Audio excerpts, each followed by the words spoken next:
Hello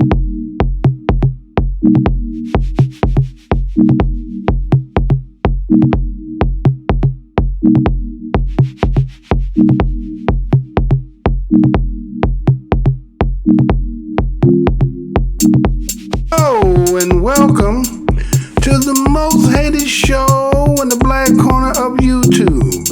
I am your host, the whiteologist, Mr. Blow Your Minds, and this is Black Minds News Report. Black Minds News is to report, articulate, transmit, communicate, insinuate, develop, investigate, decode, unveil, spread the news, whether it's by news, video, website, or quotes from publications. As I articulate this information, I to the creator of the universe be here, heart, soul, mind, and spirit. Because why? The truth don't need no partner. As a descendant of the greatest people who created this land that you call the United States, we, today's children, offspring, and present generation, we give honor to our ancestors. You know what the motto of my show is? I'm never gonna tell you what I heard. I'm only gonna tell you what I know.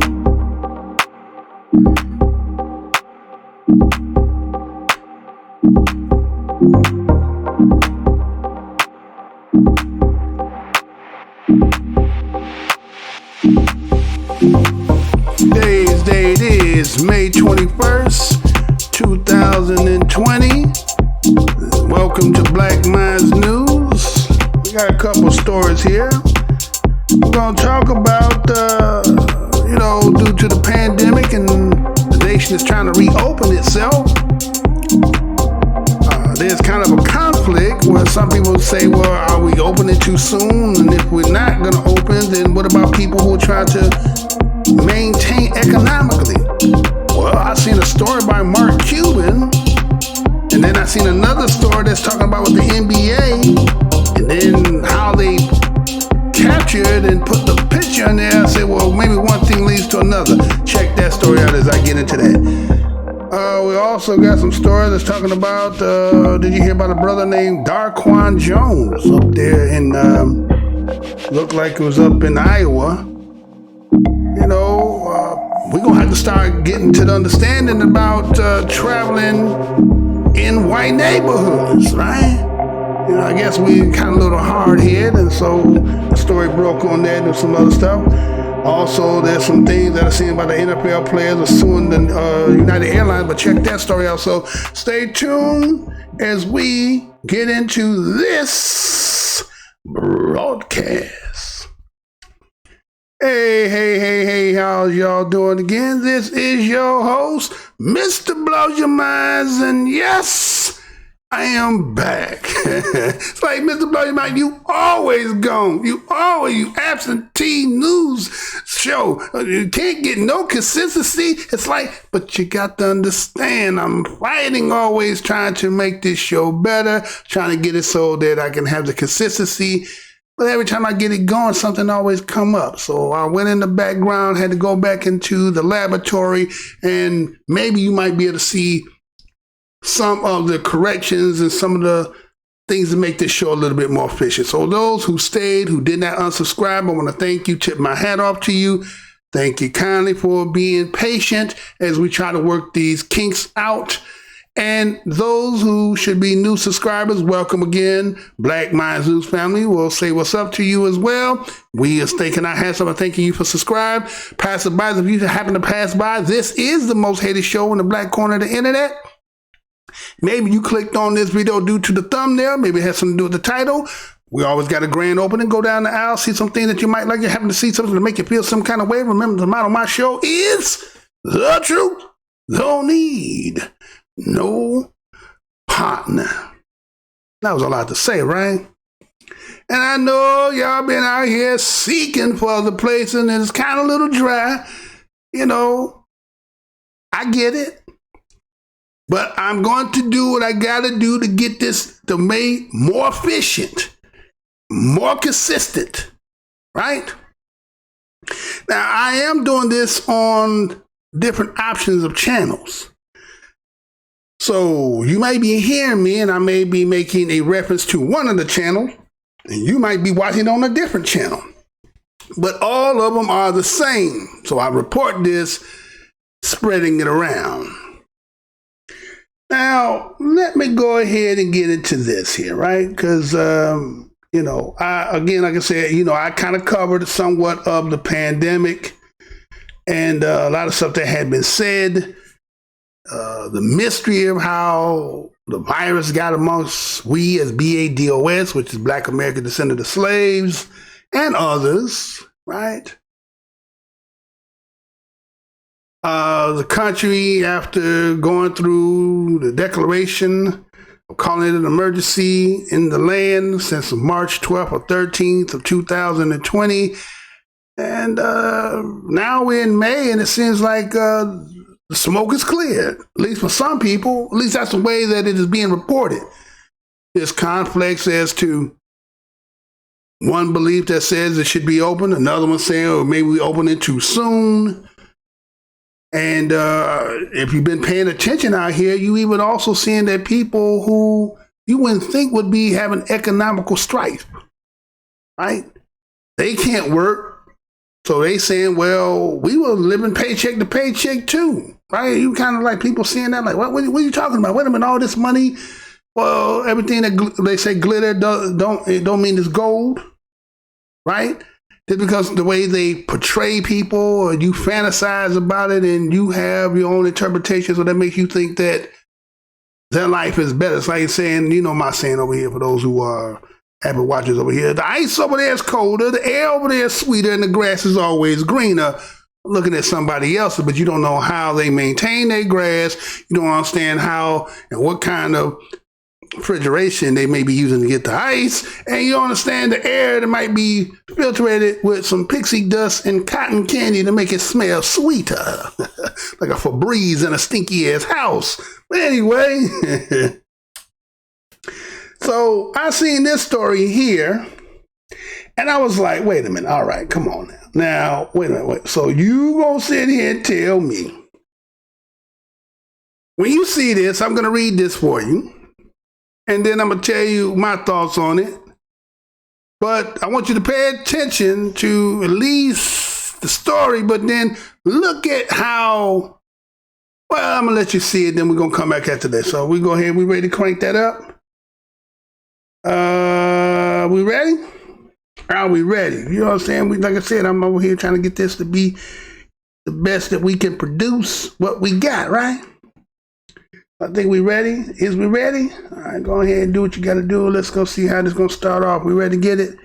Don't kick it. Let's get it. Be right back after this, y'all. Check this out. We should be back, I guess. Is it ready? Don't seem like you're ready, sir. Seem like you're ready. Okay, you ready? All right, you're ready now.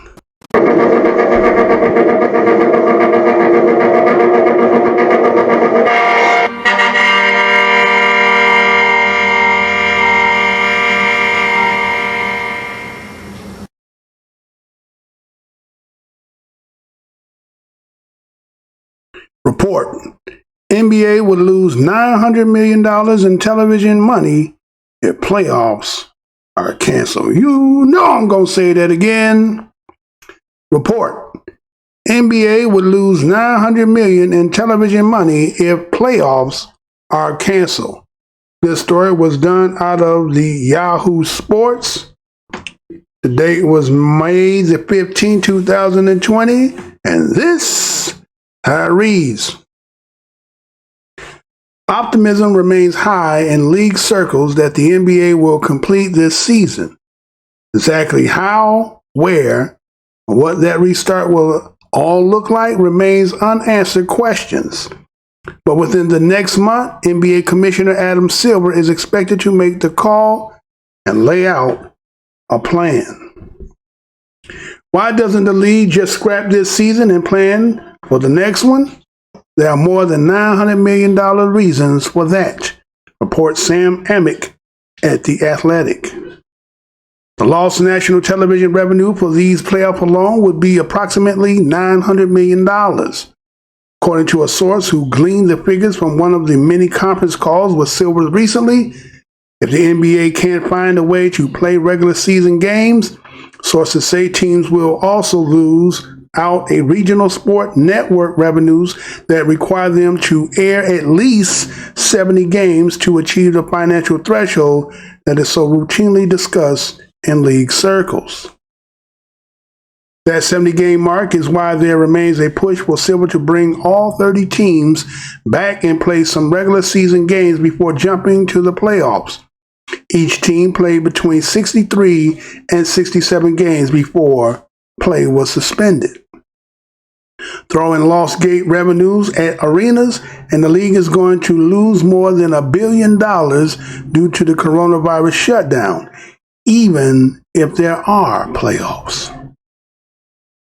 That revenue loss hit the players too. On Friday, May 15, most of them got their first check with 25% taken out, part of an agreement between the league and players. Unions to help prepare for canceled games, and league exercises the force majeure provision in the CBA. The more money lost by the league, the more players are going to feel it in the pocketbooks this season and in future ones, which motivate players to get back on the court. For the players, it's a matter of balancing risk and reward. The vast majority want to start play again, but only if it's safe. How much is too much risk is a personal decision, but one Silver is going to have to find a consensus on. One other interesting note from Amblick piece in The Athletic: one way to tighten up the schedule and get in more games is to shorten their training camps before those games tip off, and that seems to be happening. In terms of training components, one source with knowledge of the league's latest talking points said the time estimates for a training camp have been shortened in recent weeks, whereas the early discussion involved the possible prospects of needing 4 or 5 weeks for camp. The goal now appears to be closer to 2 or 3. That's concerning in terms of injury prevention. We call it spiking the workloads. You never want to go from 0 to 100. That's when you see a lot of injuries. One team strength and training coach told NBC Sports, speaking on the condition of anonymity, you're going to need a slow ramp up. How slow is it going to be? Somewhat limited, with everyone wanting to get things going. The NBA knows all this, is trying to balance all this, and Silver has been clear, and with owners and players, there is no perfect answer, no risk-free decision. He's looking to find the best of a lot of bad options, but there are 900 million reasons for him to find a way to make the playoffs happen.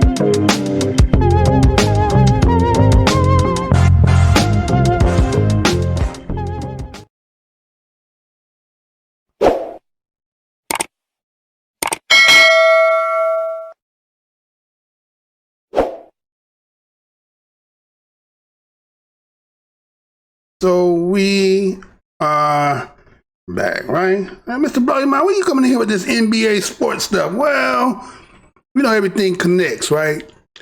Thigh bone connected to the knee bone connected to the shin bone connected to the ankle bone, ha ha ha ha ha, right? So it all goes connecting to one to another. So what does the NBA, what has the potential to lose $900 million in television money, because it should be pretty much close to playoff time, right? So they say exactly how, when, where, and what will restart the outlook. Because why? You have players in the league, would have said about 450 jobs in the NBA. There's about 150 of them are like the minimum, the bare minimum. And a lot of people don't realize that NBA players get a paycheck like every 2 weeks. Like if you got a job and you get a check every 2 weeks, right? So the number may seem astronomical, right? Somebody who making whatever the league minimum might be compared to somebody who might be the marquee, the LeBron and so forth. And even LeBron being the marquee, I don't even think is the richest player in the league, right? Might be, Chris Paul make a lot of money. But anyway, so players like that who have been in the league for some period of time, again, if you've been managing your money, not blowing it all, again, you develop, you grow, you learn, and you understand that you only got so long to play and not everybody going to get the 10 years. And so you might be a little bit smart with your money. But those who just getting into the game and let's say a lot of times we're going to say that a lot of the players that come into the league come from some of the grassroots of BADOS, come out of the hoods, the low ends, the ghettos. And so what comes with that is a lot of baggage of other people who are relying on your success to help them float a little bit. Now that you got a little bit of money, mama need a house, daddy need a new car, sister, brother, auntie, cousin, the whole family seems to have some kind of direct line to your economics. A lot of times you hear a lot of them say, well, it's hard to say no. It's hard for me to tell them no. Because they see and hear the figures of my money, but they're not also equating the fact that I have my own life. But due to the pandemic, right, that done, blanket and has caused so much catastrophic on the economics to the country. Again, I've seen the video where I see a particular star, I think it was Gabriel Union, and was talking about how actors and actresses, and based on Hollywood and the lack thereof opportunities, and especially with the pandemic, a lot of them are, scraping. And I guess that's why you're probably seeing a lot of your entertainers, singers, and stuff are doing battles to promote a channel so that they can get a check cut, right? But that was the whole thing about the whole aspect about entertainer stars and so forth. It was something that was to be put before us, dangle the carrot in front of the horse to make you want to aspire or to idolize, but not really understanding that everything that glitter ain't gold. But when you're young, you don't understand all that. You just see that and that makes you want to aspire to obtain that. But that could have got us in a rut. There's a lot of ways to look at this pandemic and realize that some of this could be ways for us to just sit down to reinvent the wheel. Seeing that those who had been considered themselves already established and so-called fame, but they don't have the long money, right? They don't have that long money. It appears when you see them at award shows and on TV and doing and selling merchandise that you believe that their pockets is deep. But accordingly, their pockets is really not as deep as it appears. And so here's the NBA, and you pretty much can find out what the player that you like and find out what kind of contract they got in the money. But again, based on what done happened, they're not making that money. Matter of fact, I think they just got their first check somewhere last week, and they took out about 25% of that money, right? So again, let's just say somebody who make maybe $2 million. And then when you break that down to season the games and so forth, and then talking about a check every 2 weeks. But again, you know how we got champagne tastes, water money. So meaning that a lot of us live beyond the means we have, and we look good, smell good, dress good, drive good, eat good. That pocket ain't as deep as one appear. And this pandemic is showing that, or is about to explode. And that's why I think there's so many people who are trying to push the door beyond and says, many of you will be expendable. Take it. If you should get caught by it, well, you put one in for the team, right? It's like we talk about sports, right? You know, broke your leg. We ain't gonna say broke leg. We'll say we have a severe sprain, knee out of socket, right? Say, like, hey, take him in there, put him on the table, pull that knee back in, shoot him up with some Novocaine in that ankle, tape it up, get one back in there and get in the game. See, that's what they talk about, opening the doors, getting back over to this pandemic. So they want to open the doors to get you back in the game. Even in the condition, you have to take one for the team, for the country. I seen a video where I forgot his name, some kind of politician was talking about, well, I'm already old. We as the older ones, we'll take one. Don't worry about us if we die off. You keep this thing going, right? But you know, when the ship is sinking, people in there trying to, you know, toss out the water, trying to keep this Titanic from sinking. And, you know, some people will forecast and say that, well, there was prophecies and this is just things coming to fruition. And so what's going to be, going to be. You can't stop that as much as you want to stop it. And so, well, Mr. Brother, what does this got to do with the story you talking about? Well, you seen the picture they had on, they had a vial of the coronavirus and then they had the dollar with it, right? So your money is being held up because of this vial of this coronavirus. And so as much as they want to get restarted, but the revenue is not going to be there. And so in the negotiation with the union, it was told that, okay, now we taking a hit, you got to take a hit. And that might just be for this contract, but this is going to linger on to other parts of your contract as well.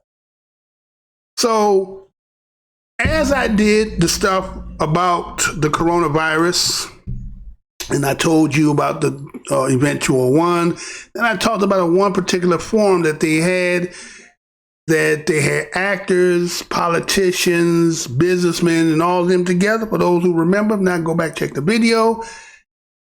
And since, you know, they can't do no work, and they're showing that, you know, the reason why you don't have no work is because, one, there's a halt in business due to the simple fact of the pandemic.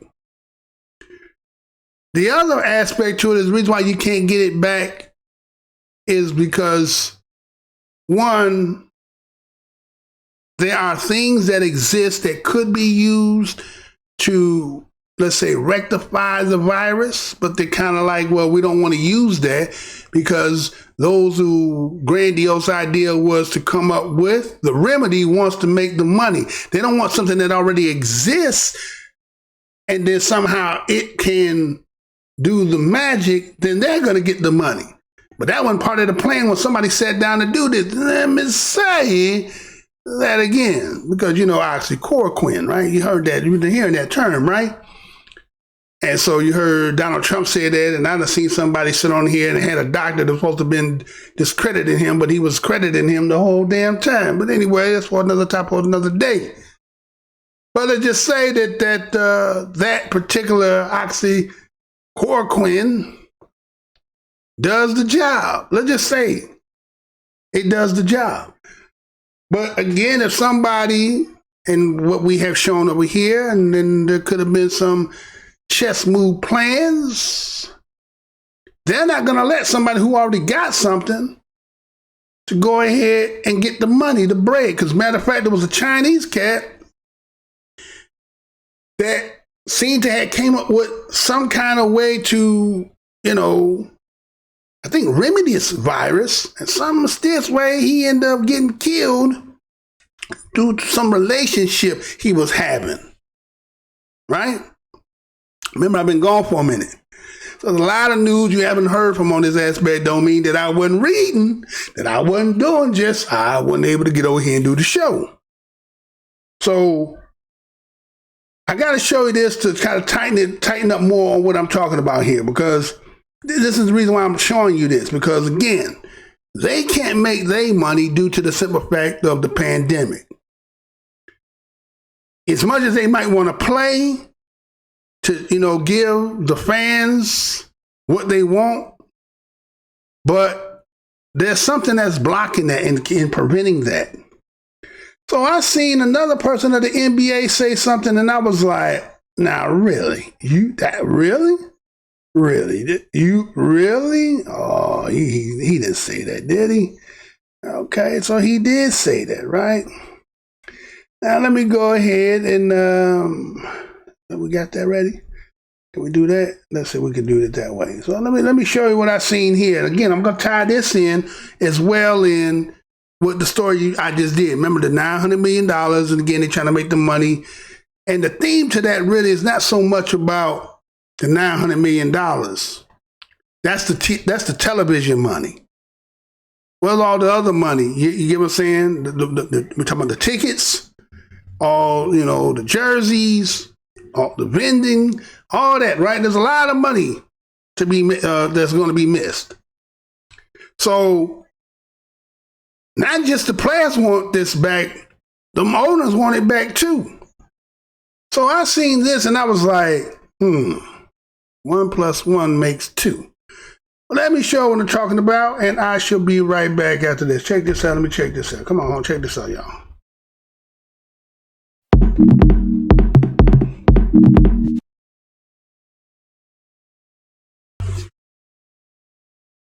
Billionaire Mark Cuban has idea on what the government could be doing far better. You know I'm going to say that again. Billionaire Mark Cuban has idea of what the government could be doing far better. This story's come out of Forbes, May the 8th, 2020, and this how it reads. With America's unemployment rate at its worst since the Great Depression, outspoken billionaire Mark Cuban is calling out the federal government for not doing more to help the jobless during the COVID-19 crisis. Explain to me why in the midst of the 50 million people unemployed or underemployed, the government isn't hiring and training millions to do tracking, tracing, care and supporting at-risk populations, and sanitation work. Cuban wrote in a fiery tweet on May 3rd, the following day, he took politicians to task again for their inactions. But our senators, members of Congress, and presidents ain't doing shit that I can tell other than looking for someone to blame. The reality is that we don't know what the right answers are, but it is sure we would be nice to be able to have a civil discussion about options. The owners of the NBA Dallas Mack is now pushing for a federal jobs program as well as expanding AmeriCorps and the Peace Corps. He never would have considered job guarantees before the pandemic, but he believes it is the best way to revive consumer demand. Being a smart business person, being a good capitalist means adapting to addressing the situations you face. Cuban said in an email interview with Forbes, "Today we face a unique situation." Below are edit excerpts of the interview in which Shark Tank investor explains the vision for getting unemployed Americans back to work. Forbes. What do you think it will take to reopen the U.S. economy? Mark Cuban. Reopen it is the wrong word, and that is part of the problem. We look at reopening as going back to the way things were before the pandemic. That's not going to happen. Instead, we have to look at initially taking what is working and extending it. We know that pickup and delivery works for online shopping. It works for food. It works for other products. We should extend that has worked for those businesses to all businesses. That should be the first step. In parallel, we should look to see what the country needs to battle the virus and make us safer. We need testing. We need tracking and tracing. We need support for vulnerable people who can't leave their homes. The best way to truly reinvigorate the economy is to create consumer demand. And the best way to do that is by putting millions of people back to work via a federal jobs program that initially focuses on hiring people and training them to be healthcare workers capable of effectively delivering and anonymously tracking, tracing, and testing programs, and the data collection and analyst program that is required behind it. This will put millions back to work and provide much needed confidence and demand. Forbes. Do you think that some states are reopening too quickly? Mark Cuban. Again, open is the wrong word. If open means to go back to the way it was, then yes, it's too soon. If open is to extend pickup and delivery to any business, then no, it's not too soon. Forbes. Outside of President Trump's Economic Recovery Council, has anyone reached out to you about those proposals to work with you? Mark Cuban. I've heard from lots of small businesses that want help, but no one else. Forbes. What has your experience been like on President Trump's council? Mark Cuban. They have done a great job providing me a license to hear out all of my suggestions. They haven't acted on anything, but they have been responsive. Forbes. You expressed that the federal government handling of this crisis, particularly helping the unemployed and small businesses, has not been sufficient. What would you change about this response? Mark Cuban. It's been going on 6 weeks since the first PPP, Paycheck Protection Program, has been put in place. So the first thing is to ask the recipients if it's working and then what they think will happen to their businesses. No one seems to be asking questions. They just seem to be playing politics and going back to old dogma. Forbes. How has this crisis changed your thinking about socialism and capitalism? You recently advocated for a federal jobs program that you wouldn't have considered even 4 months ago. Mark Cuban. It hasn't changed at all. Being a smart business person, being a good capitalist means adapting to addressing the situations you face. It means being adaptable, agile, resilient, and certainly not dogmatic. It also means being compensated or compassionate to all your stakeholders. To me, this is good old-fashioned capitalism. Today, we face a unique situation. 50 million people are unemployed or underemployed. You don't worry about labels. You do what any smart business person would do. You find a solution to the problem and execute on it.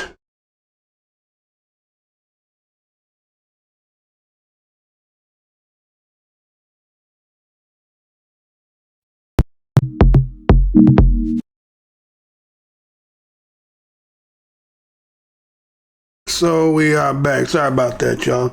I don't know my technician. I don't know what you're doing. You sure you were up too early? We weren't supposed to see that, but anyway, we're gonna get there eventually, right? So Mark Cuban, known for the owner of the Dallas Mavericks, and also for those who watch Shark Tank, right?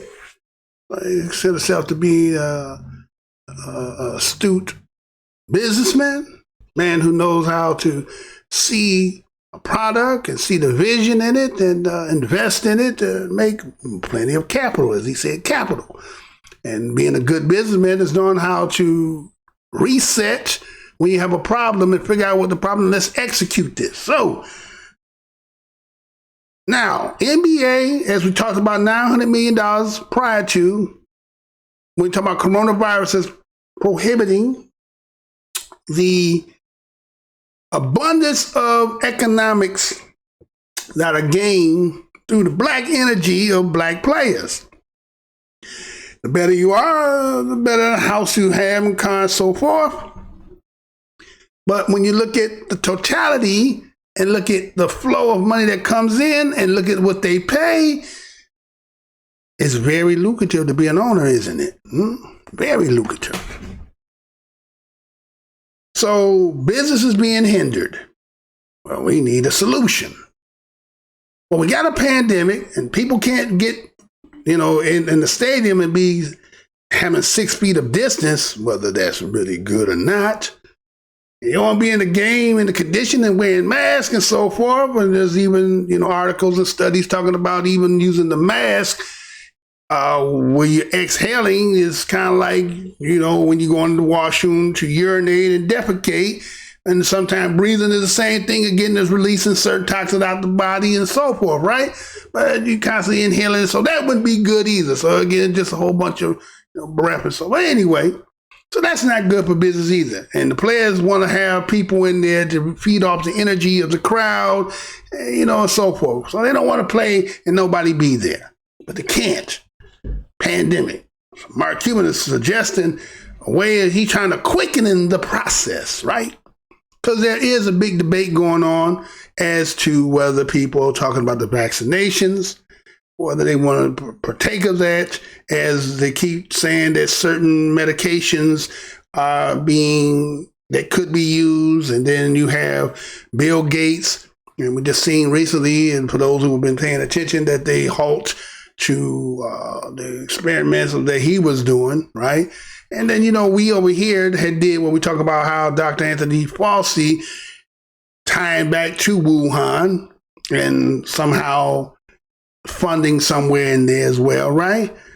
So there's a lot of people who are looking to get paid off this situation due to what didn't take place. And in order for, as he say, not just to open, because that would just be the same old same. So this is too soon if we're talking about the same old. But if we're talking about reinventing and coming with a new way of doing it, then let's exert every effort to remedy so that we don't have any, let's say, catastrophic problems. And one way I'm looking as a smart businessman, as he say, is that why don't we get these niggas? Oh, wait a minute, he didn't say that, did he? Well, let's get these people who are unemployed and let's make them become contact tracers, right? And this will have many folds in it, right? Okay, let's look at it this way. They can go, because most of them is in their communities, at least that's what we've been reporting, right? Black is black, black, black, black, black, right? Okay, and and I'm me as a plantation owner of the NBA, and the guys that I have are the guys that they want to respect, and these are ones that give them some kind of escapism, that's something they can aspire to and attain. So I guess if I said this, they probably wouldn't take this in the wrong way. You get what I'm saying? They probably wouldn't take it in the wrong way. And so I'm suggesting that, you guys, matter of fact, you're unemployed. He also recently, too, talked about giving you $1,000 every 2 weeks, and then you had to spend it within 10 days. I might talk about that, too, as well. But we can get them, and they can go and be these contact tracers that we're talking about. Again, that the bill is called HR Bill 6666. For those who did not hear about that, right? And pushed by Bobby Rush, right? Okay, if you didn't hear, you just heard that now. Okay, remember, I've been gone for a minute. I ain't told you much, but I'm going to tell you something anyway. Check it out. So anyway, they want contact tracers, which is want to go door to door to people's homes, test you if they somehow they do the, whatever they call, what kind of test is going to be, whether it be temperature or so forth. If you fail it, they can apprehend you, take you and put you in some place, or they send a hotel, right, until further notice, right? But they want you, Mark Cuban is suggesting that why don't we use all these people who ain't got no damn job?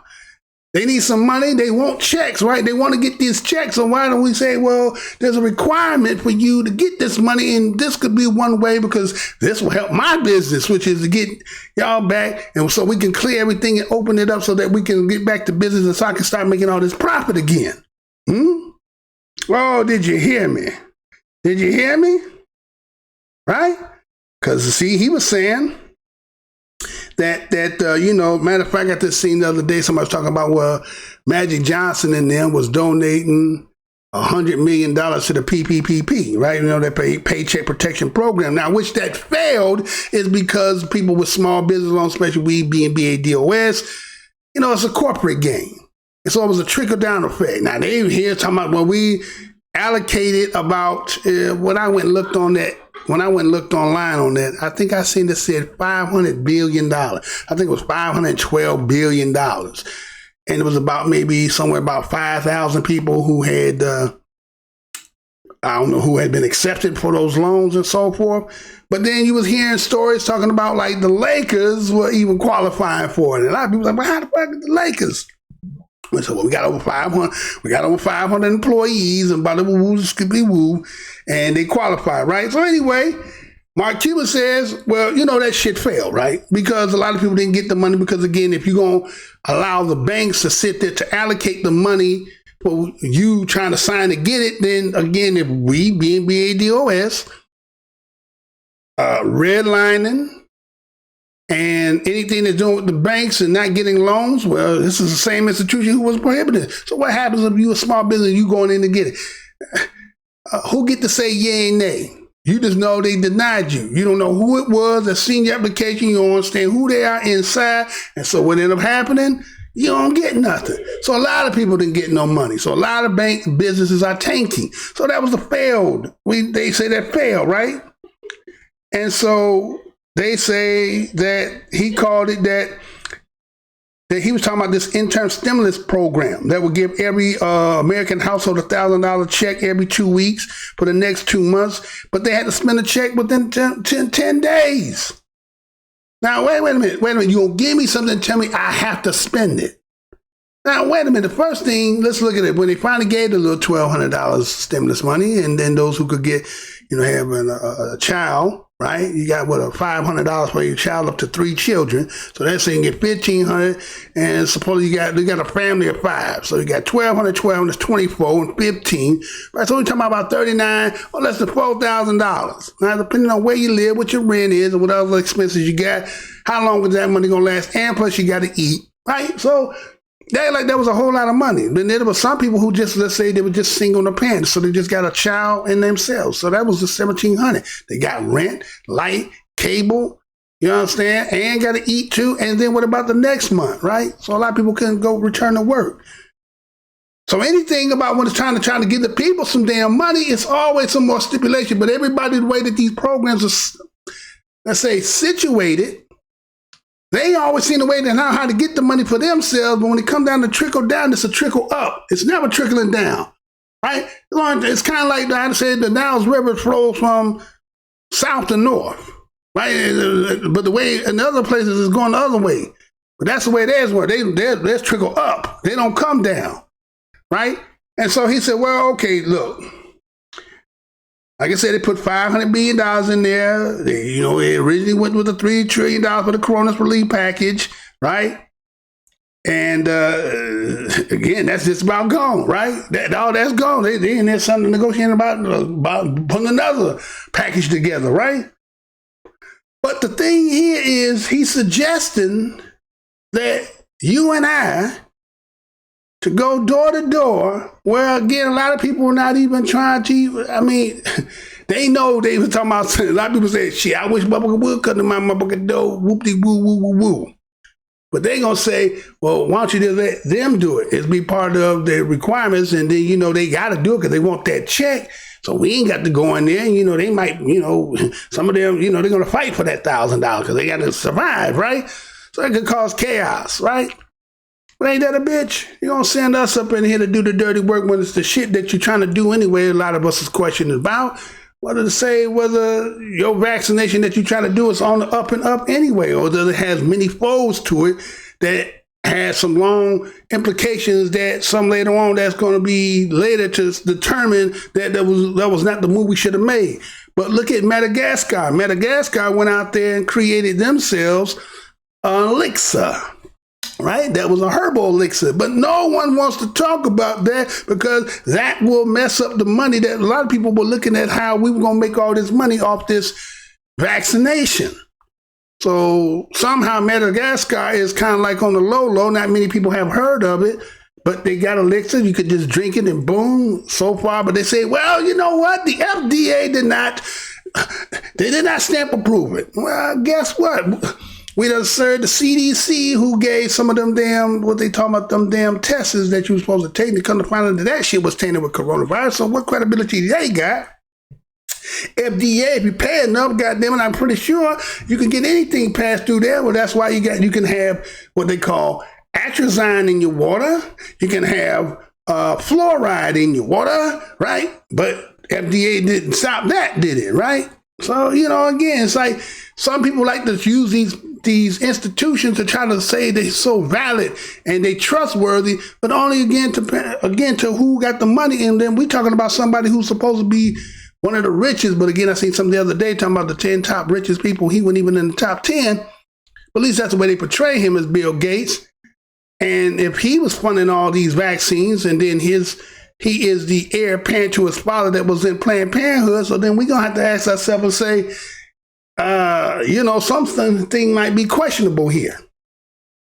So they're going to start having these athletes and actresses and all them, mark my words, you're going to see a big campaign of them propagating. When they finally say we found a vaccine that works, you're going to see all them saying they taking it to try to get you to take it. Mark my words as I tell you this, right? So that's what I'm trying to tell you. They're trying to expedite this situation one way or another to try to get business back, right? Because they say Humpty Dumpty fell off the wall. All the king's men and all the king's horses couldn't put Humpty Dumpty back together again. But they say, I'd be damned if this shit gonna be done. We gonna make sure we gonna get it back to somehow, some normalcy, at least my portfolio is overflowing with profits. So anyway, that's what that was. You ain't believe that shit, Mark Cuban and the NBA and the players over there. So you know they're gonna have a task for them. And then you see again, think about Dwayne Wade. They look at his wife, and she's an actress. He's a ball player, right? And they see how their kind of life is, and they try. So just know that it's on a matter of time. Once they start talking about they done got something that might be stamped approval by the institution, you're gonna see them campaigning and saying, "Yep, that's right. It's good for you. I took it too." Okay. Anyway, all right. So. I'm going on to this next part here I got for you, right? I got here for you. Let's see what I got here for you. Let's see, because, you know, sometimes, right, you know, yeah, this here going to be good for you, right? Because as again, you know, we say that it looks like you were campaigning to say it's a black thing. Statistically, now that the smokers have cleared a little bit, now we're starting to talk about Hispanic and elderly people in the convalescence home and things like that. And so I seen this article and I was like, now, I seen this story here and I was like, wait a minute. Are you subliminally saying what I think you saying? Are you subliminally saying what I think you said? Well, what you talking about, Mr. Blows Your Mind? Well, let me show you what I'm talking about, and we shall be. Do I need to do that? You know what I'm saying? Maybe I do that. Oh, yeah, because I'm not sure. Wait, hold on. Let me see something, because, last time they did something that wasn't supposed to do that. I don't know what that was about, right? Okay. I guess we could do that. We could do, where's the other one though? Where the other one at? I ain't seen the other one. It's like it just disappeared, right? Go grab that right quick. Grab that in there, because it disappeared, right? Just like, what happened to that? Just disappeared out of nowhere. So go ahead and put that back in it. There you go. Yeah, because it disappeared, right? There we go. Okay.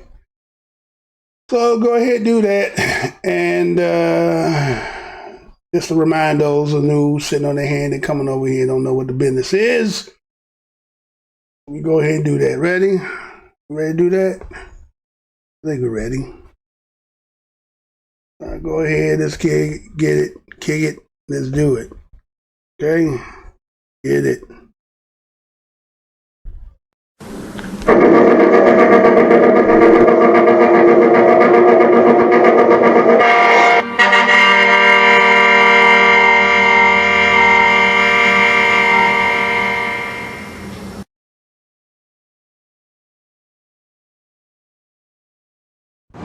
You've heard the term, say it, don't spray it? Well, research shows you may be spreading germs even if you're not a sprayer when you talk. When you see a cough or a sneeze, you see a little spray of droplets. When you speak, you also emit respiratory particles, but they're way too small for the human eye to see. But they're still huge compared to a virus. UC Davis professor William Ristenpart has studied airborne disease transmission for years, looking at the role speech plays in spreading the flu. While he didn't study COVID specifically, what he found strongly implies the virus could be transmitted when we talk through particles as small as 1 micron. When you sneeze or cough, if you can see them, if you can see little droplets, the limit of resolution of the human eye is about 30 microns. Those droplets, when you sneeze or cough, travel about 6 feet before gravity takes over. That's why it's recommended we stand 6 feet apart. But particles we emit just by talking, they're so small they can float in the air much, much farther. It looks like you're in your office somewhere. On the other side of your house, presumably you have a kitchen. If somebody starts baking chocolate chip cookies, eventually you'll smell their aroma, right? And so the question, how do those aroma molecules get there? Nobody had to sit there and cough or sneeze them, across the room. They just got carried by natural currents in the ventilation all the way through your house until they reached your nose and you smell them. What's still unknown is why some people emit so much more than other people do when they talk. Professor Ristenpart calls them super emitters. And if a super emitter has a virus, they could be a super spreader. Some other things to know? Super emitters come in all shapes and sizes. There's no way of identifying them by sight. But research shows that loud talkers could be emitting more particles. Also, wearing a mask is better than not wearing a mask, but it's not a foolproof solution. In Sacramento, Kristen Samos, KCRA 3 News.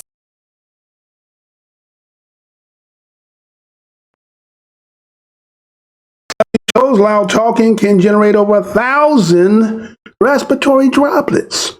But experts say 6 feet is still sufficient to protect against the coronavirus. You know I'm going to say that again. Study shows loud talking can generate over 1,000 respiratory droplets, but experts say 6 feet is still sufficient to protect against the coronavirus. This story is coming out of Yahoo Life, May the 15th, 2020, and this is how it reads. COVID-19 has earned a reputation for being a highly infectious virus. And a new study only emphasizes that. The study, which was published Tuesday in the Proceedings of the National Academy of Sciences, recruited volunteers and asked them to repeat the phrase, "stay healthy," several times into an open end of a cardboard box. While they were doing this, the researchers used laser light technology to track the respiratory droplets that were generated while the study participants spoke. When they analyzed the data, the researchers found that about 2,600 droplets a second were created when people talked. And the louder people spoke, the larger the droplets and the more of them were produced. Researchers didn't specifically test people who had COVID-19, but they combined their findings with previous research on the respiratory droplets produced by people who were hospitalized with the virus. By combining all that data, the researchers estimated that a person infected with the COVID-19 could produce at least 1,000 respiratory droplets that contain the virus. Even scarier, based on their calculation, the scientists found that the droplets can hover in the air anywhere from 8 to 14 minutes after their release. While the findings sound frightening, doesn't change much about what scientists already known about COVID-19. Infectious disease expert Dr. Amesh A. Abdalja, senior scholar at the Johns Hopkins Center for Healthy Security, tells Yahoo Life, "It's important to remember that the study itself wasn't showing coronavirus transmission," he says. "What we know is that coronavirus is spread through droplets that fall to the ground, usually within 6 feet of the infected person. We have known for some time that talking and laughing produces droplets. To talk and laugh, we need to exhale air from our lungs out through our mouths. The same process occurs when we cough and sneeze." Dr. Jonathan Parson, a pulmonologist at the Ohio State University Wexner Medical Center, tells Yahoo Life, "Most people know that coughing and sneezing generate droplets, but fewer may be aware that talking does as well." Abdalja says it's a leap to assume these findings mean that everyone with COVID-19 is releasing that many infected droplets into the air that will hover for up to 14 minutes. The epidemiology of spread doesn't support that people are getting the virus through these infected droplets hovering in the air, he says. Instead, Abdal just says research and epidemiological data shows so far have found that people are more likely to contract the virus if they have close personal contact with an infected person. Dr. Kavita Patel, a non-resident fellow at the Brookings Institute and Yahoo Life medical contributor, agrees. It's not like if someone with COVID-19 is talking with force and I'll be infected if I'm walking through that area 10 minutes later, she tells Yahoo Life. It's most likely happening from close contact. Still, Patel points to recent research conducted by the Center for Disease Control and Prevention, along with this new report, as evidence that people should be wary of coming in close contact with others outside their own household. That particular study found that 87% of people in a choir group in Washington state developed COVID-19 from one infected member in the group. That article plus this article illustrates to me that people should be wearing non-medical masks, particularly in closed spaces, Patel says. Latest findings are consistent with what we know so far. Dr. Stanley Weiss, a professor in the Department of Medical at Rutgers, New Jersey Medical School, tells Yahoo Life. But the validation is an important step. He continues, we still know relatively little about this virus. Weiss points out that it's currently unclear how many respiratory droplets it takes to infect another person. We often think that a single particle might be destroyed in some way or our immune system may be able to overcome it. He says, for COVID-19, we don't know how many are needed to transmit infections. So what does all this mean? If you start to meet up with friends again, as local regulations allow, Patel recommends being cautious about how you approach it. Stay 6 feet apart.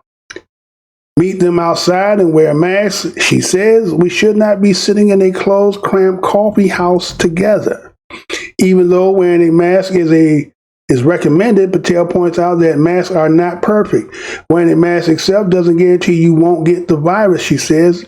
It only filters out about 60% of the virus, which is why we add that to social distancing.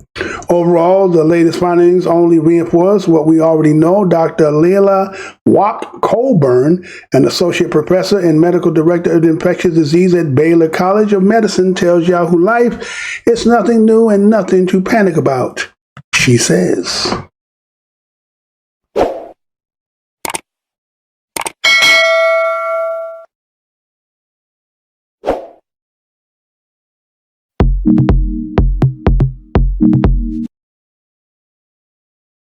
We are back, right? So, a study shows loud talking can generate over 1,000 respiratory droplets, right?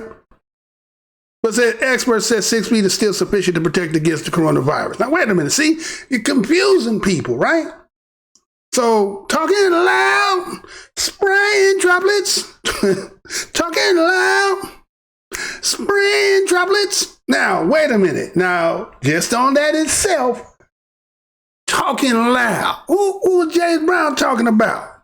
Was that about black folks? Was that black folks, or was he just talking about anybody who was talking loud, right? So, is this subliminal to saying that people who talk loud? Now, who is known as loud talking? I done seen videos where they sit there and they talking about, well, you know, Africans and black people, well, we all the same, right? Lineage-wise, right? Going back to the continent, right? That black people have this propensity to be loud talkers and say, matter of fact, those who really been here on this show, remember the one time I did a video where it was a professor who was sitting there talking about how the difference between black and whites, and he was saying how black people could be sitting over there and he's saying, well, I'm talking, and white people will be offended and scared because the veracity and strength and I'll come to find out they're just over there laughing, right? So they have always stigmatized black folks as loud talking individuals. Now again, yes, I'm not going to say that, again, we are people with a lot of emotions because we've gone through a lot of things, and this just kind of like part of again, warriors and goddesses, and you understand. So there's some bigger in that. But a lot of people again will say, "You're angry. Why are you so angry?" Well, so I got a right to be angry, right? So anyway, so I was saying, wait a minute, loud talking. Yeah, Mark Cuban and talking about, yeah, right? So wait a minute, hold on, wait a minute. So they done already prophesized, right? Or setting up the prophecy that there's going to be another wave, right? And now, yeah, they're still talking about numbers, but they're not saying black, black, black, black, black, black, black, right? And they want to reopen again, and then somehow a second wave gonna come. So, you know, being a watcher on the tower, you have to be kind of observing things and how people are wording and phrasing it and trying to package it and hide it. So loud people talking is spraying thousands of droplets. But if they stay 6 feet apart, now again, I don't understand. Do you know how far 6 feet is? Huh? When you see people out, we're talking about from 4 different directions: east, west, north, and south. So basically, you would need to have 6 feet from 4 different directions around you. And if you can imagine that or understand that, you know people are not 6 feet from each other. They're not 6 feet away. There's no way they're 6 feet away.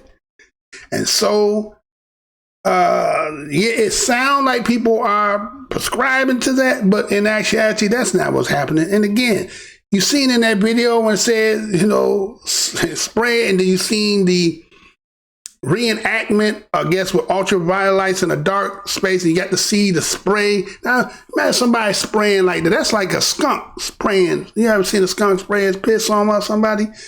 Right? Or seeing a skunk spray? That's what that is. So they're saying the sneeze is kind of like that skunk, but you just don't get to see it. Right? So they're saying basically that's a sneeze, but they're saying loud talking people, based on their studies, right, that they did. Now, again, you got studies for that. But, you know, Donald Trump the other day was talking about oxychloroquine, and they said there is no studies on that, but you got studies on somebody talking loud with spraying droplets. Right? Okay, you tell me, right? You figure it out. So in this study, they had the volunteers come in and say, stay healthy. And keep repeating that. And while you saying that, we're going to be counting the droplets of spit that's coming up out of your mouth. Now, who were the ones as a volunteer? Was it more, you know, again, I need to know the racial makeup. You know what I'm saying? I need to know the racial makeup, because when you talk about loud talking, you know, certain people get loud when they get angry, and then there's some people you never see angry, and there's some people that can be angry, but then there's one person who is the epitome of when they angry, everybody here and they running and scared. They're angry, right? So I would like to know who was the volunteers of doing that test. And so with that being said, I just say subliminally you're saying black folks, because even the picture that you showed on the image of the story had a black woman right there. So I guess the loudest of the loudest between the black folks is going to be the black woman. She the loudest, right? So she the one spreading all this coronavirus, or the potentiality to spread this coronavirus, right? Subliminally saying. They say, well, everybody, you know, and then did you hear the term that she used for those who are loud talkers who may be spreading the droplets from what's out of their mouth? You done heard the term once upon a time by Joe Biden, super predators. You heard Hillary Clinton say super predators. Now they got a new term under the coronavirus. Did you hear it?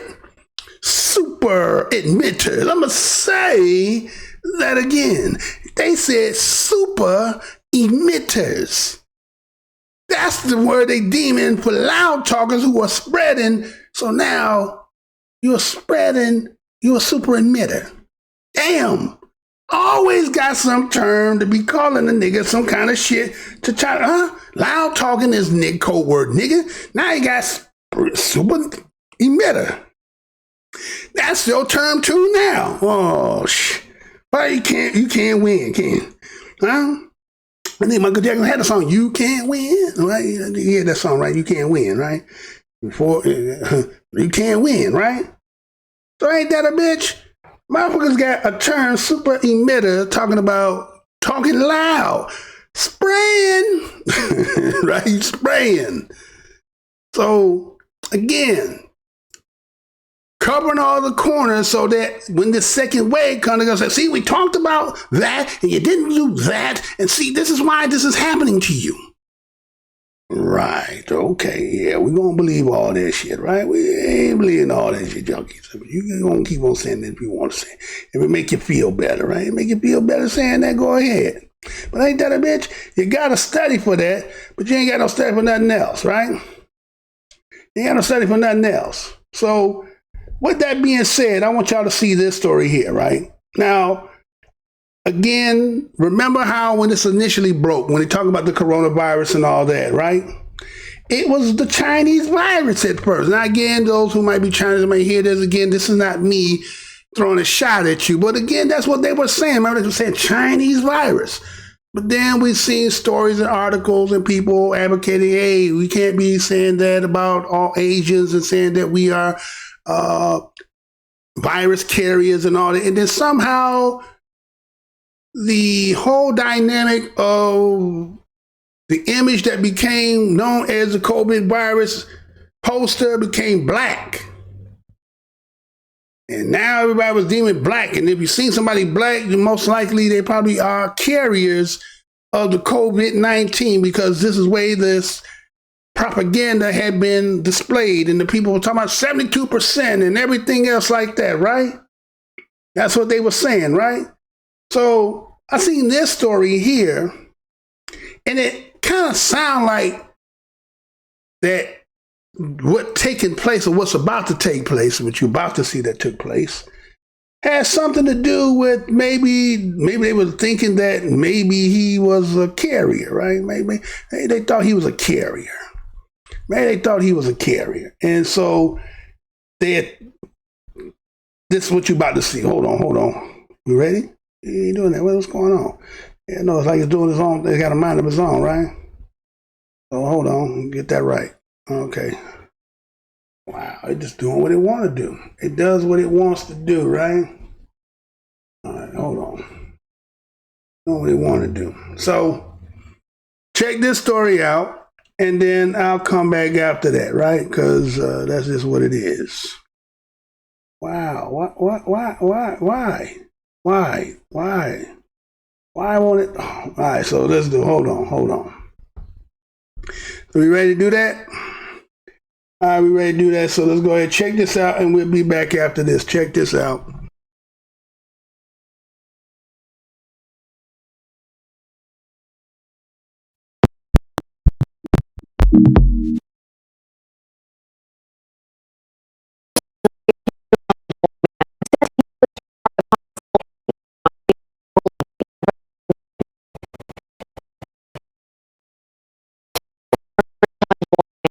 He was the target of a possible hate crime after being brutally. We are hearing from a Des Moines man who says he was the target of a possible hate crime after being brutally beaten over the weekend. Des Moines police are still investigating the motive behind the attack. KCCI's Laura Terrell is live with what Darquan Jones had to say today. Yes, 22-year-old Darquan Jones says he is traumatized, didn't deserve this, and he's grateful that he is still alive. He held a news conference this afternoon outside his grandmother's house. He says he has 5 broken bones in his face and a broken arm. He was very soft-spoken and didn't want to talk about what happened in the early morning hours Saturday because he says he is traumatized. Jones's father says his son was walking home from his girlfriend's house when he was attacked by 2 white men near 52nd and South Union Street in Des Moines. Jones says the men viciously beat his son and one of them called him racial slurs. I'm still traumatized. I'm still hurt. I just want to know, just what happened to me. It really just breaks my heart because I'm not even, the type of guy to get in trouble. Police say they are still investigating and following up on leads. They say that a motive determines a hate crime, so they are still working to determine if this is indeed a hate crime or a serious assault. We will keep you posted on this. Reporting live tonight, Laura Terrell, KCCI 8 News, Iowa's news leader.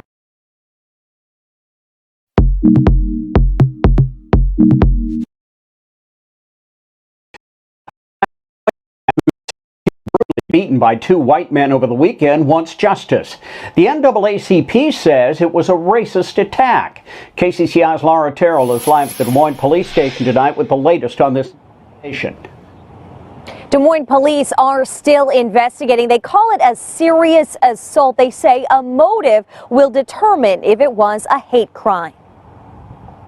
Why did it have to be this brutal? Like, why did it have to go this far to where my life was almost taken? Darquan Jones says he is traumatized. The 22-year-old stood in front of his grandmother's house Tuesday, speaking for the first time since Saturday's assault that put him in the hospital. I'm still hurt. I just want to know, just what happened to me.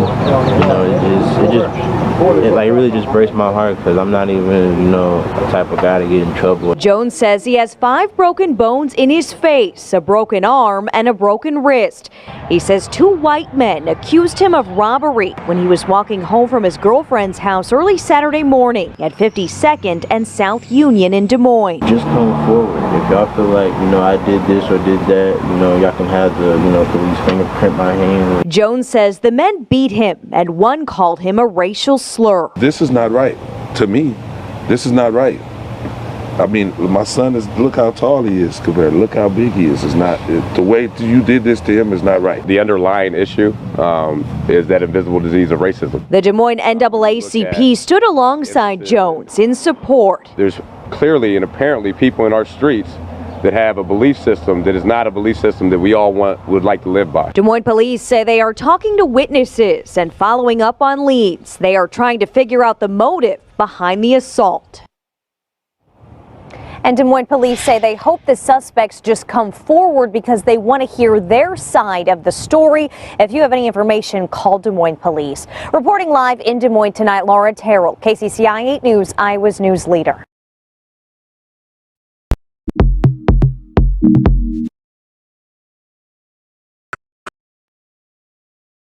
Brutal beating in Iowa should be investigated as hate crime. NAACP says. You know I'm going to say that again. Brutal beating in Iowa should be investigated as hate crime. NAACP says. This story is coming out of Yahoo News, May the 20th, 2020, and this is how it reads. Authorities in Iowa are investigating the alleged beating of a black man who local civil rights activists say appears to be the victim of a hate crime. Speaking to reporters Wednesday, Darquan Jones, 22, said he suffered a broken arm, broken nose, 5 broken bones in his face after alleged assault last weekend by multiple white men. Why did it have to go this far? To where my life was almost taken, Jones said. Jones and witnesses told authorities that at least one man was using racial slurs. Des Moines police spokesman Sergeant Paul Perzarzak told NBC News. Cameron Middlebrooks, president of Des Moines chapter of the NAACP, told NBC News that the incident occurred around 3 a.m. on May 16th after Jones arrived at his girlfriend's townhouse south of central Des Moines. When she didn't answer the door, 2 white men approached Jones and accused him of burglary, said Middlebrook, who was working with the family. That's when the assault started, he said. The men allegedly choked and punched Jones in the face while using racial epithets. Middlebrook said Jones initially tried to defend himself but fled to a nearby field, Middlebrook said. The men caught up with Jones, Middlebrook said, dragging him to a creek and shoving his head underwater. When 2 women from an apartment complex heard the commotion and came outside, Jones was able to run through a shallow creek and call the police, Middlebrook said. Jones described the alleged assailants as white men who appeared to be in their 30s who were possibly drunk or high, Middlebrook said. If this is as the victim says it is, and the witnesses are reporting it as, it should be investigated as nothing less than a hate crime. Middlebrook said, we want to respect the process, but they were using racial slurs throughout the altercation. Perezek said that the racist nature of at least one of the attackers is obvious, but he added that the detectives are still gathering evidence to determine a motive. Jones, who worked for an auto parts store, was released from a local hospital later this week.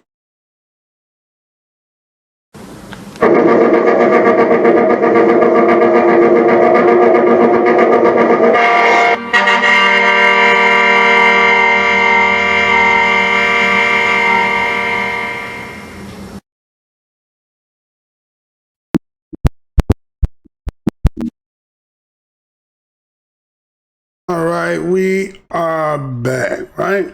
So, the story there is about a 22-year-old named Darquan Jones up in Iowa. Looked like Mr. Jones was going on a 3 a.m. over to his girlfriend's house. And going over to the house, seemed like she didn't answer the door. Now, I don't know if he had confirmed on the call that he was going, and that being 3 a.m., you know, it used to be old saying, phone first, right? Phone first, right? So you would phone first, so to get the confirmation to know that you might not be coming through, even though this might be your girl or it might be your man. 3 a.m., unexpected, can walk up on something that you didn't expect. So we see that he goes there, knocks on the door, gets no response. Two white men decide to approach him and say, hey, you're burglaring. Get him, right? So get into the scuffle. Darquan Jones ended up having a broken arm, nose, 5 broken bones in his face, and that, you know, no one deserves that, right? In this case, I went and did the statistics for the demographic over there, and it looks like it's 70% white, 11% black, 6% Asian, and break down the rest of that would be about 12, 1, about 90, was about 92%, so there's about 8% of some of those Native Americans and so forth and everything else. So it's predominantly white in there. So they didn't specify his girlfriend. So I would be under the assumption that the girl probably is white, right? And so an article just came out today. Now I'm going to do it on another show. But they are talking again that the United States birth population is down. And the only two ethnicities they talked about was white and Hispanic. They didn't talk about us. So with that being said is that, you know I have not done anything on the Ahmaud Arbery story, not due to the simple fact that I was hiding from it. It was just the simple fact that I originally, when the day one came out, I could show the video just in case somebody might think that I might be bullshitting or pulling your leg. I came out and I had a whole show done, but I didn't want to put it out because it was a little emotional. I ain't gonna say a little bit. I went off, right? And I pondered over whether I wanted to release that or not. And as time went on, more evidence, I mean, it wasn't like I was wrong, but I wanted to put everything together because, again, like the similarity in this story here, and the theme is, some people feel And I understand because, you still brand new, meaning you're young.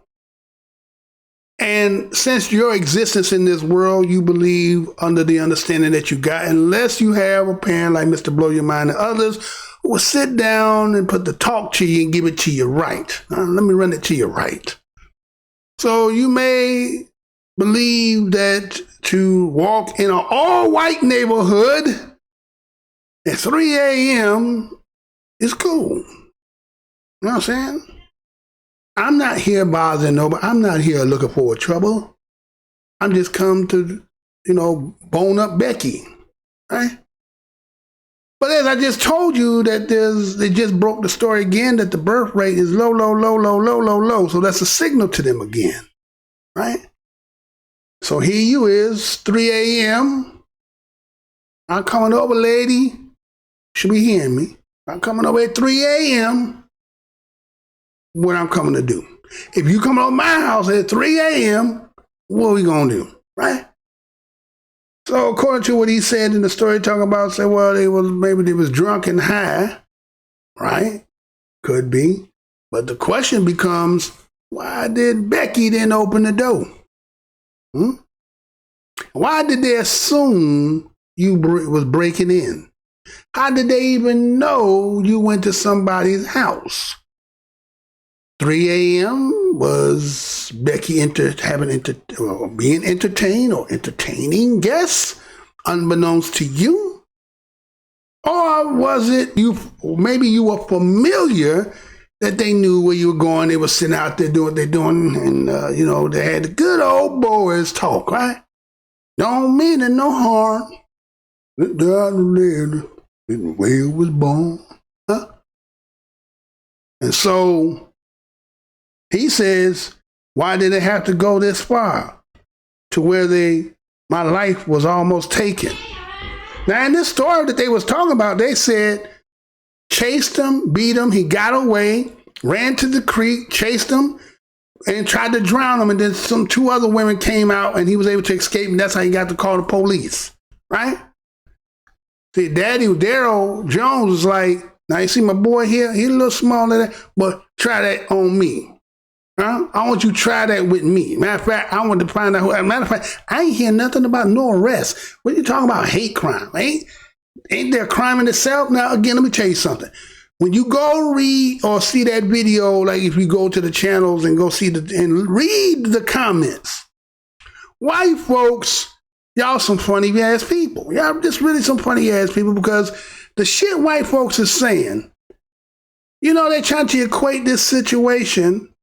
And that's really the fucked up shit about that whole situation with Jussie Smollett, right? Or Juicy Smollett, right? That scenario, whether it was true or not, because it still has not got down to the bottom. Think about it. They supposed to had tried to retry him. Went and got them another prosecutor and all this other stuff. But I ain't heard nothing about this story.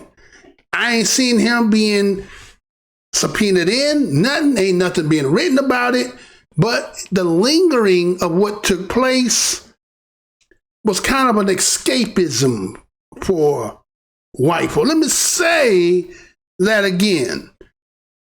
They used the Jussie Smollett situation as a escapism for when a situation that happened to Darquan Jones, yet you could see his face, you could see the bruises, the broken arm, you see everything. This ain't just like Jussie Smollett, who said a rope was around his neck, they knocked off his hat, supposedly, okay, but he went to the hospital, but you can't get no records. You can see everything that manifests that happened to Darquan. But if you read in those comments, what you're going to see is white folks up in there talking about something. Yeah, his girlfriend wasn't there. As if like, okay, maybe she was up to some shit. But they trying to make the assumption that he's making the shit up. So, see, that's the thing with them. Because of the preponderance of evidence that makes them guilty 99% of the damn time, the 0.9% is where they're going to play and say, see, it's a lie. Let me say that again. The preponderance of evidence of history has shown 99% of the time when this shit happened, guilty. But since there's a 0.9% to get to 100%, and we'll give you the 0.9% of the time, it may be a Jesse Smollett. They want to say the 0.9% is greater than the 99%. And so he's lying because of the Juicy Smollett. So now you want to make every situation, and that's why that whole thing with Juicy Smollett needs to manifest, because if he's standing on the fact and saying, no, shit that took place with me, that shit was real, right? That shit was real. Fuck with this shit they trying to tell you. Yeah, the story sound funny because Dave Chappelle went out there, and let me say something. I like Dave Chappelle and his comedy and so forth, but there's some shit Dave Chappelle have said that have given stigmatization to black people that people use, that reason why they don't want to do shit. So let's just say for reparations, right? Because he did the skit of black folks got their reparations and was standing in line, and remember, Dar was on there, I'm rich, right? Was in the truck, had a cigarette truck, right? And black folks out here, hide your money, y'all white folks around, right? Based on that skit there, everybody, when you talk about reparations and give it to BADOS, everybody alludes to the fact of that sketch and say that black folks ain't gonna do shit but get their money back to Cadillac, get their shit back to Jordan. I don't give a fuck what I buy my money with. Ain't none of your damn business. But because of that sketch, people go to that to try to deny you. So the same thing here, because of Juicy Smollett do what he did, base again, here it is, Dave Chappelle, right? And even though when the story was what it was, a lot of people speculated and was like, okay, it was the day that shit was just, you know, the whole circumstance of it just didn't sound right. Then you got the two Nigerians saying what they're saying, but then he's sticking to a story, say it is what it is. Okay, they lying. It never manifests. We don't know. Talking about mega heads. Okay, but that's in the 0.9% of history when somebody do that. But if we was to pull out the cards of everything in history that doesn't manifest, Jesse Smollett is like, y'all taking one for the team. Somebody finally lied about some shit. Y'all did. How many times can we go in history from Emmett Till to what was the story that I did with the five that the woman lied on them, to what happened over in Oklahoma City in the elevator, right? How many times have white people done lied and say black people done did shit that they ain't did shit, and people done been killed? Nobody got shit happen to them, whether Jesse Smollett lied or not. The point is, nothing happened. Nobody got arrested. There's no white person can say, hey, the cops wrongfully arrested me because of that. No, none of that happened. It was just the fact of the stigmatization that somebody said white people did something that made y'all already like, oh, not again. Please don't, not again. And then they didn't. It's like, shh, all right, see, you're lying. So now when black people say it's a fucking lie, see, that's what you want to say. And that's what they're trying to say. When you go read the damn comments over there, the Darquan Jones situation, they want to say, oh, he's fucking lying. And he's not fucking lying. You can see what done happened. You see how his father is. Father's ready to go tear some shit up, right? Matter of fact, even though it's said in the damn story, they talk about the witnesses. Now, again, black folks sitting there saying white folks beating up black folks, and you witness it to it. What was that song? Get Involved? Who sang that song? He was with Janet, right? Q-Tip. Get Involved, right? Anyway. So, just looking at that, right? So the young man said, he's a good person. I ain't somebody doing that. Y'all didn't have to do what y'all did to me. See, you got to have that talk with them. You got to make that something that is go deep, and you got to have that real conversation. You can't be trying to be, I'm not racist. Because those who are racist run up against your son or your family member who ain't. It don't have to be you have to be it. It's just you got to know it. And so when motherfuckers running up on, seem like soft targets, as somebody keep talking about, then you're going to get the blunt of the force of the racism, of the hatred which inside of them. So you have to run the game from A to Z so that when they're in this situation, they can already kind of sniff it out and know how to make the move if need be. And so, yes, don't smell, everything don't sound right, but we see how he looking. right? We see how he looking. He make that up. He didn't make that shit up. But again, some people, they need that shit so they could get, to get the stigmatization off of them. Now, again, there's a lot of brand new white ones out here who you ain't put enough skin in the game yet. You're building up to it, but you ain't got that kind of skin. But your history of your people make you feel a certain kind of way. So when you get the news story, you get to say, see, you're on the line. History would tell you, in that column, we don't got as many. We don't have a lot of them. And matter of fact, he's questionable to even put in the category with BADOS. Matter of fact, we get serious with it, right? Him daddy, I said it, him daddy, his daddy is Jewish, right? They say you are of your father's seed, right? So, but his mama might be black, but automatically you get to go put everybody. Again, it's kind of like saying, we're gonna play pickup. You got your team, but you're gonna pick every motherfucking scrub motherfucker and throw them on my damn team and talk about that's your team. How you get then I don't get to choose who on my motherfucking team? I don't get to do no shit like that. That's always what y'all. Yeah, that's bullshit, man. That's how y'all do that shit though, right? Right? So you're never accountable for no shit. No, it's not us. It's never us, man. All right, so how about this then, right? Since let's even it up. You know what I'm saying? Just in case y'all didn't hear this, right? How about this, right? So, that as we're talking about and how the season has been like black people getting attacked, right? And again, I know I've been away, so I haven't done it, but I'm gonna get into all that. I'm going to catch up on all that as we go into it. But not this show. But we're going to catch up and get back into it, right? So I seen this story here. Now, you tell me what you think. I'm gonna let these other people say, well, I don't know if I should play them or not, because I'm not sure if these are, well, I'm going to go ahead because the way I got it done, I can still do it that way. So check this out. And I'll come back after that. Let me see. Can we go ahead and get that going and then do it? Okay. Then go there and then there. Okay. So, all right. So anyway, a little bit more on this Darquan Jones. See, when he was saying that his father had that look in his face, like, don't say that. But see, you got to solidify in their minds and their heart. It's not about you hating other people. See, people like to reverse that on us and make us seem like we are the aggressors when it comes to racism. We're always on the defense. We have always been in the defense position. And even when people say, oh, you want to be a victim. Well, what else the fuck do you call it? And we're going to call it right? So since you are always in the defense, then you need to teach defense, right? Like they say, a great defense wins, that's how you win the game, with great defense. Yes, you need to score.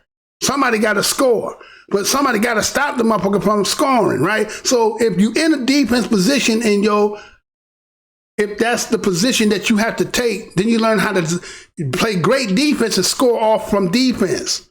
When you've seen a great defensive team, like, let's say you go back to the 85 Bears, motherfuckers was scoring from defense. Ravens scoring from, right?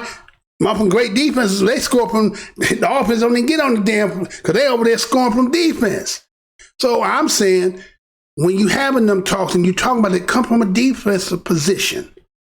Talk about this shit from away and quit all this reverse psychology on yourself and say, I'm not racist. Everybody don't like you.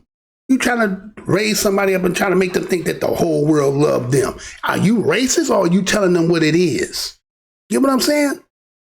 So anyway, I got this story here. Check this out, and I'll be right back after this. Are we ready to do that? I got to cut this one, and we're going to get up out of here. All right, so we should go ahead and do it. Let's get it.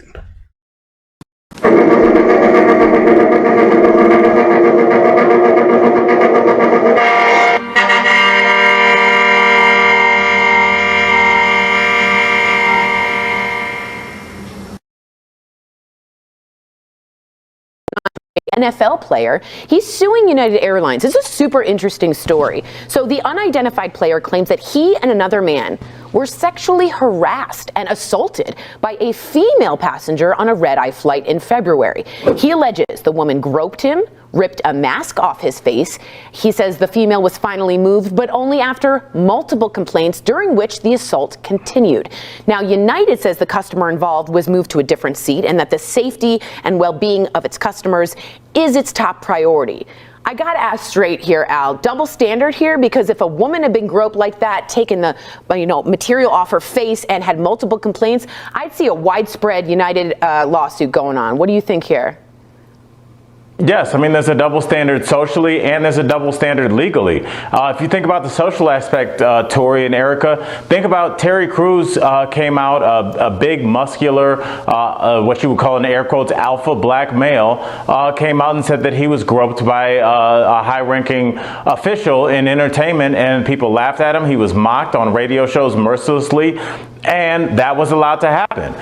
If that had been a female, that would have never happened. So we have to also understand that our justice system really bends to what we do. And when we have a double standard and we laugh at some things and take other things seriously, I mean, think about the female teachers that sleep with their male teachers. It's not their male students. It's not treated the same. So until we start to treat the same socially, we can't expect the justice system to do it as you would hope they would. Yeah, and I know what you mean. Like, Me Too is not just for women. I mean, that's got to be made almost explicitly clear. Am I right, Erica? Well, I think, culturally, we as women are told that we can have intimacy with anyone at any point. Like, that's how people think of it. Like, women can always have sex. Yeah. Like, there's always someone to have sex with. Right. But men, you have to wait on, or heterosexual men have to wait on a woman's consent.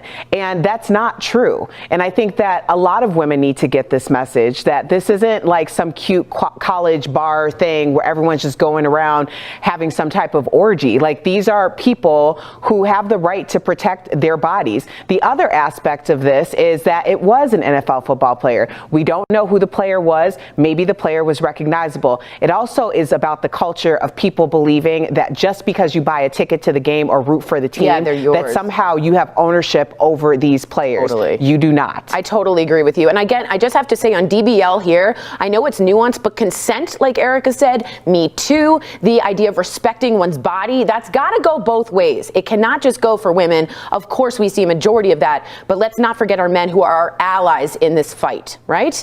All right.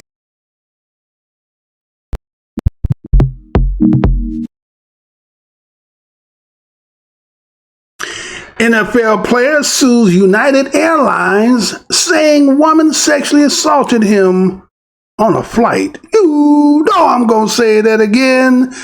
NFL player sues United Airlines, saying woman sexually assaulted him on a flight. The player, who was not named in the suit, said the woman sitting next to him on a red-eye flight from Los Angeles to Newark also ripped off the face mask that he was wearing to protect against the coronavirus. This story is coming out of the New York Times, May the 20th, 2020, and this is how it reads.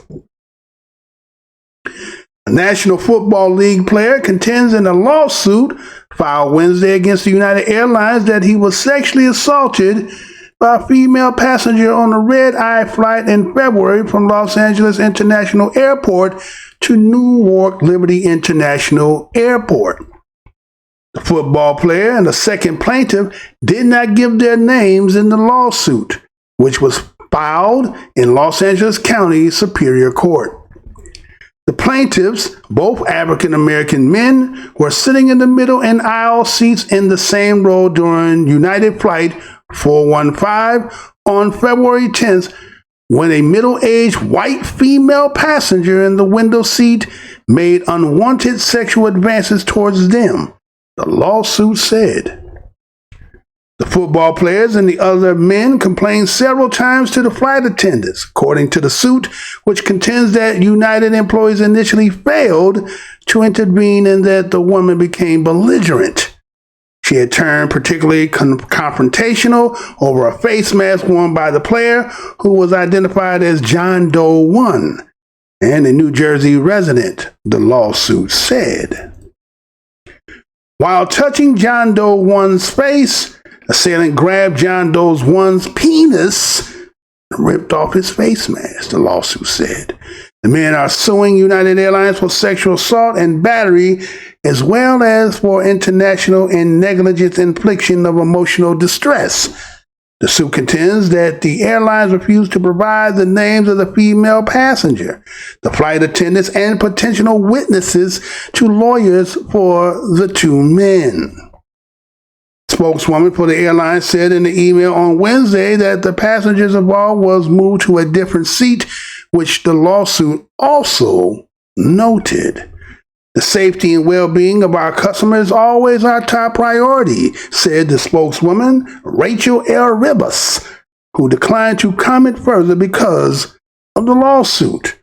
Lawyers for the player and the other men did not say on Wednesday why the suit was filed anonymously.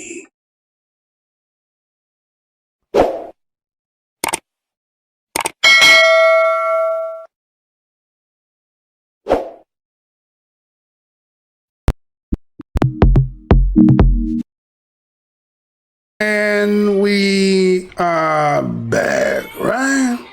So it says NFL player sues United Airlines saying woman sexually assaulted him on a flight, right? And this day and age, right? But in this case here, we know that this is a white woman attacking a black man who said he's not interested in your sexual advancement. But because she being a white woman and being the aggressor, looked like the airlines employees were a little hesitant to, one, why was not the, when you see these stories, when you see black people, Chinese people and stuff like that getting kicked off, thrown off, beat off the plane, arrested and so forth, how come nobody never called? And who was the undercover, the dick on the plane? Well, why did he not intervene? Was it entertaining that this big buck couldn't fight off this hot, vivacious, I'm hot, I'm white, I'm hot. Couldn't get her off, huh? Let me see your face, your chest, so hard, your cock. All that, right? In front of everybody. He trying to fight, you know what I'm saying? Like, he trying to fight this mug up off him, and this mug is just, vivacious, hot, a multitude of whiteness just attacking him. To the fact that he said he had to file a lawsuit, right? He was on this red-eye flight back in February of 2020. This is before all this stuff is taking place, and I guess this would probably be the appropriate time because in February, once March hit, then, the whole closing down and everything, so kind of delayed it. So it's out here, right? And I've seen the story. And so it looked like he was on his way from Los Angeles to Newark, right? On Liberty International Airport. They don't give who the football player's name is, but they say he is in the NFL, right? And he's a plaintiff in this case. They specify he's an African American, right? Right? And so obviously was somebody else that also was there. I guess she was, on both of them, just seeing these two big hunks of a multitude of Negroes. Kind of remind me of that movie. What was the name of that movie that Joe Fortman played in?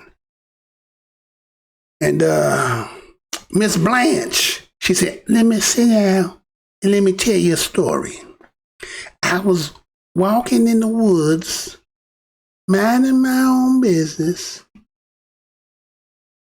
and you see me and you rape me. Miss Blanche, shh, hush your mouth. This is my story. Huh? Oh, I did this in one of my videos going back. That's the part that they wanted to ban the whole movie because it was this, Sandy Duncan played this part, right? And the slave was George Foreman. And she wanted some from him. She called him in the room, and they was like, "Don't you go in that room, boy. You know Miss Ann, she wants you." Oh, Miss Blank, she know I right with her husband. She's not like that.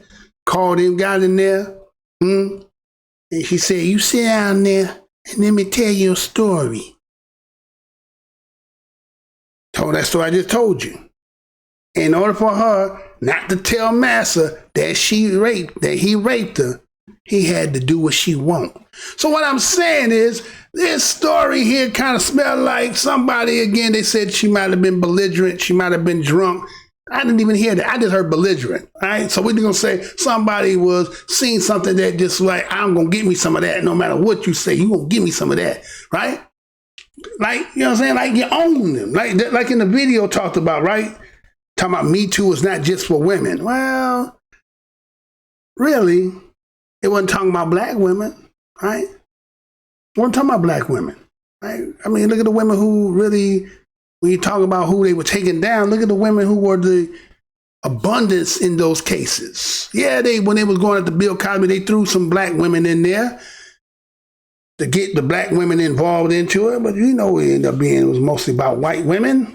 Matter of fact, the way even talking in that video that you seen in that newscast, you know, she was saying something, well, you know, we as women, we can have sex anytime we want with a man. And that is true. A woman can have sex anytime, any place with who may want to have sex with her, right?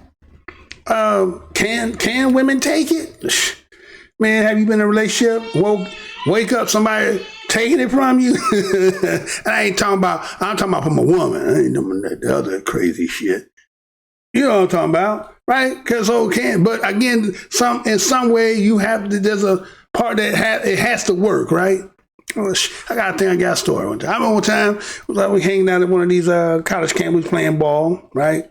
Playing with some of those sisters that was up there playing ball. So we go back to their dorm, playing the cards and talking shit. You know how we do.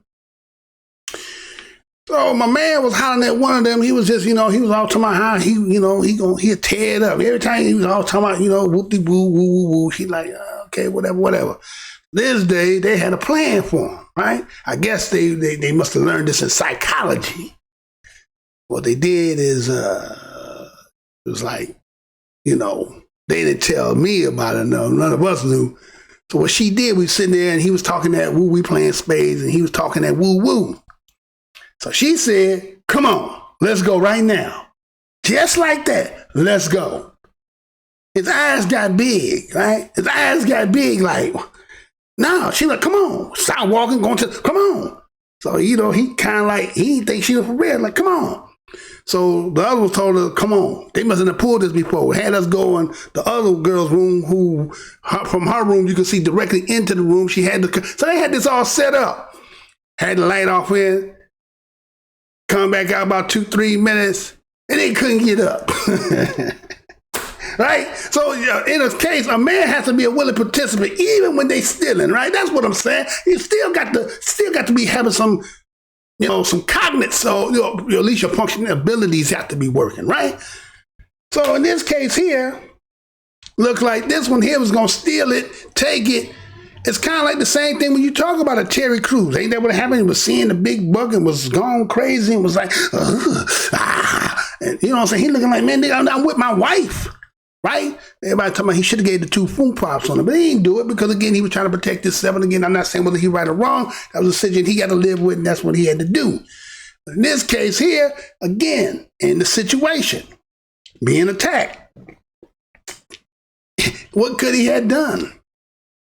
If he'd have body slammed, they would have switched it, reversed it. All right, big Negro out here beating up white women. So he had to sit back and just take it. So he thought about something. Said, man, that was American Airlines. Man, they got money. So he's like, okay, let's go ahead and put this case in there because, yeah, you know what I'm saying?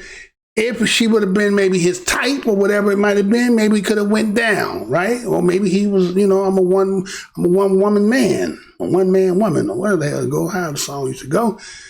But that's what it was. And so she was just being too aggressive and trying to, like, you own somebody. Like I said in the video, talking about the culture believes. Now, wait a minute. What are you talking about culture? What culture are we talking about? You don't see black women going around doing that. You don't see no other women going around here like they own. Now, we ain't talking about women young and all that. We talking about women used to, again, this woman was a middle-aged woman, they said it was, right? So who is it that feel like the culture is when they go pay for tickets at these arenas and stuff, that they feel like they can call you all kind of shit and you can't do nothing, right? Like the time when Russell Westbrook was talking about he'll whoop him and his wife. Remember that? Right? I'm going to whoop you and her, right? You keep talking that to me, right? And a lot of times, Charles Barkley talk about a lot of times too, a lot of stuff that being said. And I believe in, just like when, go back and look at Jackie Robinson and the shit that was being said. So yeah, that culture believes, because that is all encompassing in the game, that I get to talk about you, say you ain't shit, and it's all within the fun of the game. Isn't that how you guys do it? Where we come from, maybe on the court, the players might be talking shit. Nigga on the sideline might be talking. He get two out of it. It may get, if it's not appropriate for what he believes, it can turn into fisticuff. But see, the restraints is if they do that, they lose too much. And so you get away and you know that. And it's kind of the same situation here. She did everything. You'll cross the line. Everything. I'll make you lose everything. And so the recourse he got to take is what he doing, right? And they're talking about Me Too, right? And, the term they use is women, but again, I done told you before, woman is white woman, black woman is you, Mexican woman, Spanish woman is you, but when they say woman, woman means white woman. So they were saying, white women, you can't go out here and attacking big, lavish, luxuriable black men. You just can't. It's a new day. We call it Me Too, and it's not just us women. Men can do it too, right? So they got to put out that warning telling white women, I know the niggas are looking delicious and delectable. There's a book called Delectable Negroes, right? You ever seen that when niggas, they were eating us, right? You know what I'm saying? You don't also look vivacious enough sexually. It might look tasty too. So yeah, can you imagine that, man? So they was in there fighting them up off. Like a dog trying to bite a tick off his ass, right? And so they didn't name, I guess in time will come on, we'll find out who this was, but he says John Doe, and it was just him as the other on there. So, that's just how it is, man. Sometimes, that's what privilege do. Privilege allows certain people to believe that they above and beyond, and so whatever's written doesn't really mean for you. It's only applies to me, right? Because you get away with so much. So that's what seemed like it happened there, right? Well, that's what I got for you today. Trying to get back into it again. I ain't gonna make no promises. I'm just gonna keep coming. You just keep doing what you're doing, keep coming, and then let it do what it do. So I want to thank each and every one of you for today. Give me your likes, comments. Tell me what you like to show ain't shit. Whatever you want to say, it's all good. It's EEOC over here. And we at Black Minds News appreciate for any of those who came over here and clicked on the video. If you haven't subscribed, go ahead and subscribe. Again, we try to aim to please. We've been working hard to get the fluency of the show, so it was all the standard. But it's seen a little bit happen today. Some other things going on over here. But primarily the show went as slow as it was. So again, Mr. Blow Your Mind is back again. Doing what we do over here. So we about ready to get back into this again, sir. We got this one off the ground. Let's get it back and do it, right? We ready to do that? Hit it. Let's go. All right. So, once again, Black Minds News has come out with another production. Haven't done one in several weeks. Worked out the kinks, went into the laboratory, and hopefully that we can keep this going and get back to where we're supposed to be. So once again, when you see your brother, greet your brother. What's good, brother? What's good, sister? If you can't do that much, just give the universal nod. You know how we do. Hey, I can't even say those who got allies, and ask your allies if you ever heard the movie John Brown. You know they making a movie of John Brown. Did y'all know that? They've been here. See, don't let the under 100 views fool you. Because I've been saying that some time now, and guess what? They made a movie about John Brown, but then they got this Siski boy as the black man. Oh my, I may do a show the next one. Come on, next time I come on, I'm gonna do that. They got a Siski boy for the black man part. That was John Brown's property. So they be listening to us in this corner because we are the corner that the builders reject. That's why so many channels, again, when you go live, don't you see how the certain channels that you watch that just seem to be like, why the channels is all raggedy like this? We in 2020, technology and soap opera, Microsoft and all this stuff, and yet the shit be raggedy like we just starting off like it's in the 1800s.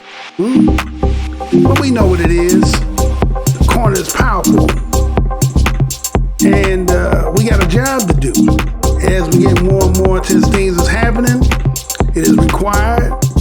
That's why I am fighting so much to do what I do, trying to come back on the daily and do it, studying the stats and the charts, and I'll figure out what is a more appropriate time if I do decide to go live. So again, this is the most hated show on the black corner of the internet. I am your host, Mr. Blow Your Minds.